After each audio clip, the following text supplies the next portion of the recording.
What would you think if you were in a time where there was a ruler that ruled the whole world and he claimed to be God on earth, and you were on the run because if you were caught, you could be tortured or even executed if you did not submit to him?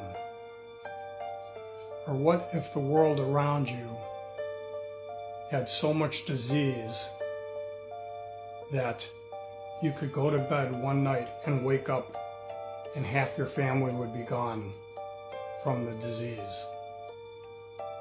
Or if there was such famine that you could find no food, and there were wars that seemed like they lasted forever?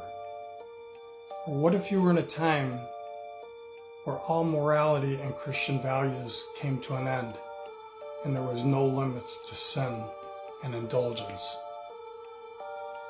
and multitudes upon multitudes of people were being exterminated? Well, these things have already happened in history. During the Reformation, the Reformers thought that the Pope was the Antichrist, and many of them were tortured and persecuted if they did not submit to him. And then there were wars, famines, and plagues. During the 1300s, there was the 100-Year War. And then, as far as famines goes, there was the Great Famine in the 1300s. And then there was the Black Plague of the 1300s. It was carried out by the beasts of the earth, which were rats, and the pestilences, which were the fleas that the rats carried that actually spread the bubonic plague. That plague wiped out a quarter of the earth's population at the time, which in Revelation it does say that a fourth of the world would be destroyed by war, famine, beasts of the earth, and pestilences.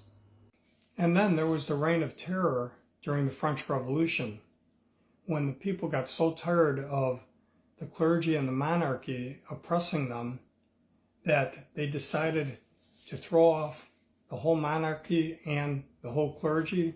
They banished and executed many of them.